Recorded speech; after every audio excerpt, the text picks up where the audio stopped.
It was about midday when we pulled up to the holiday house after a very long drive. We had set off a good 3 hours beforehand and had only just arrived, we being myself, both parents and my younger brother, following Finch, my dad's friend. Our cars rolled carefully down the dirt path and curved at the bottom around the side of the huge building that was going to be our home for the next couple of days. My dad parked up next to Finch and pulled up the handbrake on the Vauxhall swiftly. My mum wound down the window. "I told you the drive was a nightmare," Finch shouted. My dad leaned over. "It would have been better if you weren't driving like a woman," my dad replied. "Hey, shut your face," my mum rapped him over the head with her open hand. "You deserve that," Finch added. "Can we get out now?" my brother asked. He had been moaning the entire way. Yes, get out." "Honestly," my mum said. He got out of the car and stretched his back out. David, Finch's son, and Claire, his wife, got out of their car and began talking to my brother. I got out and took a look around at where we were staying. To be fair, it was an amazing place. The house was massive. It had 4 bedrooms and 3 bathrooms, 2 living rooms and an enormous kitchen and dining room. There was decking at the front of the house that ran the entire length and had white picket-style fencing posts. It was like something out of movie, like a quintessential American house. Plus, it overlooked the river we were staying on. It was secluded away from the rest of the area and had taken us about 15 minutes drive away from any nearby houses. The dirt that ran around the grounds was soft and ashy and sloped downwards until it reached the water's edge, about 30 meters from the front door. There were a number of oak trees that stood at the lip of the verge. A space was left between the 2 biggest that formed the entryway to a wooden staircase that lead down to an ample-sized dock. From what I remembered my dad saying, it was big enough to store a yacht there. My attention was then brought to the other building on the grounds. A smaller house was situated a good distance to the left of the dock entryway. This was where the Finch family would be staying whilst we were here. My dad had insisted that we would stay in there, but Finch had contended harder and my dad finally conceded for us to stay in their place. Finch had said that, as we were guests, we should be staying in their big house. He and my dad had been friends through work since I was about 12 years old, regularly spending Boxing Days, Easter holidays and just about any other instance together since then, and this was no exception. I had just turned 19 in the spring, an instance where the Finch family had gifted me with over £100 worth of makeup and toiletry vouchers, of which I had been very appreciative. Finch wasn't his first name, but his surname, and had been replaced over the years as his first by friends. His first name was Adam, but no one except Claire called him by it. The Finches and my family had organized for their youngest sons, both 8 years old, to spend the start of the summer holidays together, deciding that they would come out to their newly bought holiday home in the lakes. I had originally decided to stay at home and spend the time with my boyfriend, until he decided to go away with friends at the last minute. It left me with no choice but to come with the family and make the most of it. After beginning the path to womanhood early on in my life, I soon became interested in boys, probably far sooner than they began to take notice of me. I had my first love during the last year of high school. It was surely love for me. The relationship lasted for a good year before we both grew understandably distant from one another during. It wasn't long after that we split. In science classes in particular, one of the quieter and reserved but attractive boys would often stare at me. However, now I had been seeing my boyfriend for the best part of 9 months. My mind had wandered. I got out of the car and raised my arms way over my head. It was an incredible, clear summer day. My brother and David ran past and began to play as my parents began a tour of the place. Led by Finch and Claire, I wandered off on my own and took in my surroundings. A very peaceful place to be. I walked around the back of the guest house and found a large barn-type structure at the bottom of the moderately sized garden. The place wasn't fenced off as it didn't need to be. The surrounding area was vast enough to be left unobstructed. I went down to the barn and pulled aside the large door. Inside was empty. It seemed like a cleared-out stable, but it didn't smell of anything. Poking my head around the corner of the barn, I saw what looked like a utility hut protruding from the side. I walked over and opened it. Again, there was nothing inside, except for what looked to me to be some kind of wooden workbench. It was in the center of the room, and came to about waist height with a bar-like handle curving over the top of it. I stood in the doorway examining it. "You all right?" Finch asked. I jumped out of my skin. "Sorry, didn't mean to make you jump," he said. I laughed it off quickly. He was alone. "Yeah, I'm okay thanks. Just looking round." "What do you think of the place then? I know you weren't going to be coming, what with your boyfriend and all, but I think you'll be okay when you see your room. I think your mum has given you the far one. It's got the biggest en suite." He made a widening gesture with his hands. "That's good. Yeah, it's okay, though. I'm sure I'll cope without him for a few days. It's an amazing place. I can't believe you own it." "Neither can I." There were a few moments of silence. I kicked the ground briefly. I wasn't uncomfortable in Finch's company. but not having much to say to him had come naturally as I had grown older. I knew it hadn't gone unnoticed on his part either, but he still tried. "We had gotten on well when I was younger. You wondering what that is?" he asked, pointing inside the small room. "Well, I kind of figured that it was a workbench or something." "Yeah, it was the guys who had it before us. I think he did carpentry or something." "Ah. Right, okay. Well, there you go. Eccentric guy. Had a lot of weird things. We moved most of it out of the house. It's just a shame he didn't leave the boat." We both laughed. Later on that night, I was settling down after the first day. I had sorted my room, unpacked and hung my clothes, and taken a look around the rest of the house. Finch was right. My ensuite was the biggest. We had just finished eating at the table,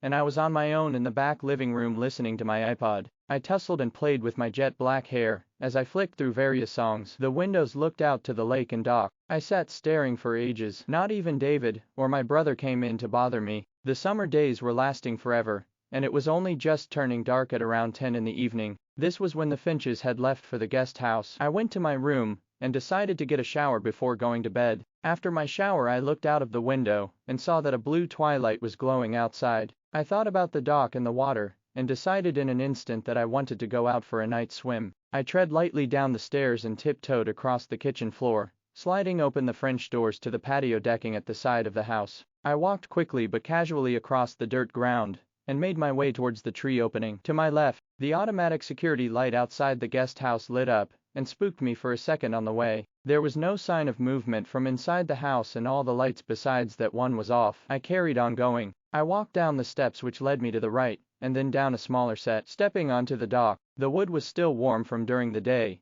but was showing signs of cooling. I realized that it was actually quite high off the water. I figured that considering the guy before Finch had a yacht, that it made sense. The dock extended out about 20 meters into the lake. When I reached the end, I noticed yet another set of stairs, off to the right, which turned back towards the direction of the house. I hadn't seen them before, as the downward slope and trees had obscured them. They lead downwards to the water and featured a small standing platform at the end. "Guess I don't need to jump in head first," I said to myself quietly. I had attached a hairband around my wrist. I made my way down the stairs, and tied my hair in a quick ponytail on the way down. When I reached the platform, the water was almost rising over the edges. I took my toe and dipped it into the water, swirling it around. It was cold, but I knew that it would soon become warm once I braved the chill and got in. I sat down on the dampening wood, and raised my legs above the water. With a few deep breaths, I lowered them down, and immersed them. It felt freezing. After that, I slid slowly down off the platform. I started to tread water and began to warm up,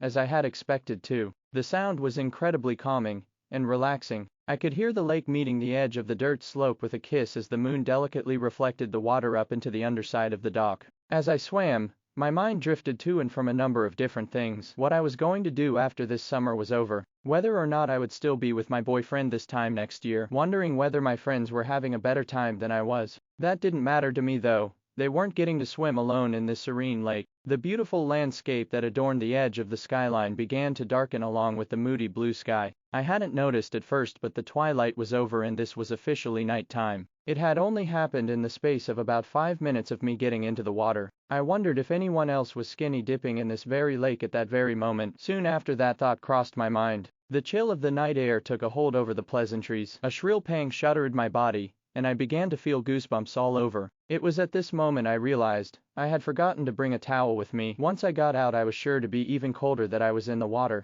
The air was beginning to chill and the stars were starting to shine down with luminosity. What was more over this, once I got to the house, I would be treading water all the way through, and would probably wake people up trying to get things dry. I wasn't looking forward to being questioned about why I was out in the dead of the night in the lake. Regardless, I had no choice. I turned back around and swam a little towards the shore. My eyes hadn't adjusted properly to the dark yet, and everything around seemed to blend together. Getting closer, I began to make out that something was on the platform. "Amy, is that you?" It was in fact someone. Finch's voice was unmistakable. He asked with a sense of bewilderment. I stopped in my tracks, and my heart raced to the pit of my stomach. I tread the water around me yet again, and thought for a minute about how I was about to explain myself. Yeah, it's me," I pitifully replied. There was a brief pause before he spoke again. "I was going to ask you what you were doing, but I think I can gather. I'm actually getting out right now. I'm really sorry." I started making my way back to the platform.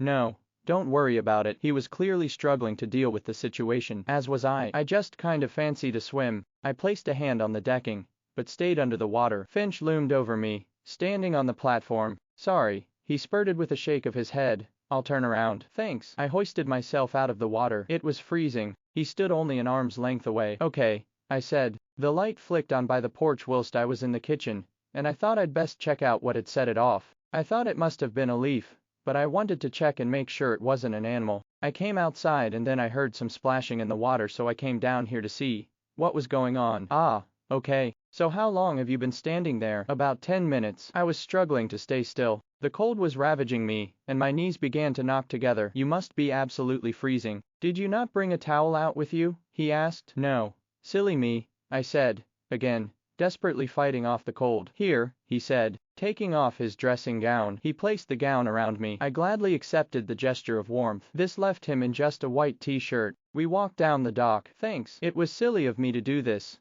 I'm really sorry. No need to apologize at all. It's your right to go for a swim. Just be careful. It's dangerous swimming at night without anyone else around to spot you. We started walking up the stairs. I know. I don't really know what I was thinking, to be honest. I kept my voice low, as did he, to ensure that no one else came out to investigate. Clear to me, he quipped. You fancied a skinny dip. I started chuckling quietly, holding in the pain of the cold yet again. That wasn't the intention, I protested. Well, either way it's fine by me, so stop apologizing. Thanks for being understanding, I said. We were coming up to the parting of the trees. I patted myself down subtly, using Finch's dressing gown to dry myself off. I guess I should give you this back before I go inside, I said, tugging at the collars of the gown. Its weight and size far too big for my nimble frame. It almost dragged along the dirt. Oh, good thinking. It'd certainly be weird for you to have this in your bedroom. I can go and get you a towel from inside to take in with you, if you want. That would be good. Thanks, Finch. No problem. I'll just be a sec, he said, turning towards the guest house. He went inside. I was left stood there, still feeling a little embarrassed. I turned my foot inwards